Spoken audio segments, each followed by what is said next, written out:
की बात करें तो यहां पर भी पॉजिटिव ओपनिंग के संकेत आज सुबह करीब 50 से 55 अंकों की तेजी के साथ 23,000 के पार गिफ्ट निफ्टी निकलता हुआ। अभिषेक अब हमारे साथ जुड़ चुके हैं और अभिषेक, कल के सत्र में सोमवार की भारी गिरावट के बाद अमेरिकी बाजारों में अच्छी खासी तेजी दिखी। आशीषा, देखिए, परसों के सत्र में शायद ओवर रिएक्शन था। सोमवार के सत्र में एनवीडिया 17% टूट जाए थोड़ा आश्चर्य होता है। और डीप सीक जो कि एआई स्टार्टअप है चाइना का, उसको इतना ज्यादा तवज्जो देना शायद अब कल लगा कि नहीं, वो थोड़ा ज्यादा हो गया।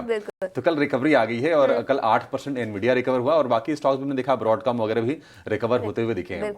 तो डाउ जोन्स, नेस्डेक, एसएनपी 500 तीनों के तीनों इंडेक्स कल तेजी के साथ ही बंद हुए हैं। और नेस्डेक की जो रिकवरी रही थी 3% नेस्डेक ने शेड किए थे परसों के सत्र में और कल हमने देखा कि 2% के आसपास से रिकवरी आ गई। तो जो चिंताएं थी काफी हद तक हम कह सकते हैं कि वो दूर होती हुई दिख रही हैं। आज अगर हम बात करें तो यूएस फेड की पॉलिसी पर नजर रहेगी कि देखते हैं कि पॉलिसी किस तरह की आती है। हालांकि सीएमई फेड वॉच टूल के हिसाब से उनके मुताबिक दरों में किसी तरह के बदलाव नहीं होने की जो संभावना है वो है 100%। यानी कि आप मान के चले कि दरों में कोई चेंजेस नहीं होंगे। लेकिन जेरोम पॉवेल की कमेंट्री बहुत ही क्रूशियल होगी क्योंकि डोनाल्ड ट्रंप के राष्ट्रपति की कुर्सी संभालने के बाद ये उनकी पहली प्रेस कॉन्फ्रेंस होगी और डोनाल्ड ट्रंप इस दौरान ये कह चुके हैं कि वो सेंट्रल बैंकर से दरें तुरंत घटाने की मांग करेंगे। तो देखते हैं कि उनकी कमेंट्री में किस तरह का शिफ्ट आता है। इसको बाजार बहुत ही कीनली वॉच कर रहा है। ये एक देखने वाली चीज जरूर होगी।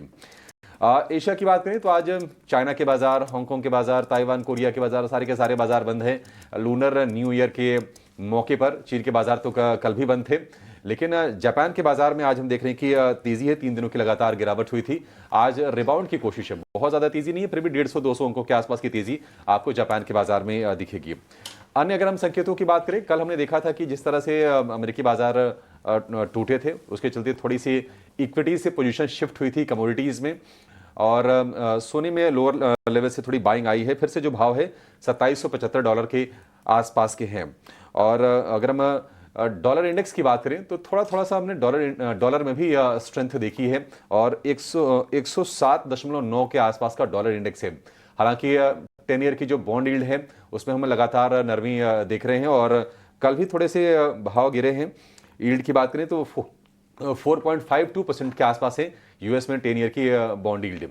तो ये सारे संकेत है, बहुत ज्यादा कोई डिस्टर्बिंग चीज नहीं है। आज देखिए गिफ्ट निफ्टी फिर से मजबूती के संकेत दे रहा है 42 अंक ऊपर खुलने की। लेकिन बाजार के लिए जो एक चिंता आशीषा, जो बार बार हम कहते हैं, हम कह के थक चुके हैं, लोग सुन सुन के थक चुके हैं, वह एफआईएस की बिकवाली। देखते हैं कि एफआईएस की बिकवाली कब आती है। लेकिन अब 3 सत्र ही दूर रह गया है बजट, तो निश्चित तौर पर बजट पर फोकस थोड़ा सा अब बढ़ने वाला होगा और हम दर्शकों से अपील करेंगे, गुजारिश करेंगे कि हमारी कवरेज भी वो देखें। दिन भर कुछ ना कुछ बजट से रिलेटेड हम लेकर आते रहेंगे। लेकिन संकेत आज ग्लोबल बाजारों से ठीक ठाक है, कोई डिस्टर्बिंग चीज वहां से नहीं है। ग्लोबल बाजारों से संकेत ठीक ठाक, लेकिन एफआईआईज की बिकवाली अभी भी भारतीय बाजारों में कंटिन्यू होती हुई। अभिषेक, शुक्रिया पूरी डिटेल्स के साथ हमारे साथ जुड़ने के लिए। एफआईआईज ने फिर एक बार कल करीब 5,000 करोड़ की बिकवाली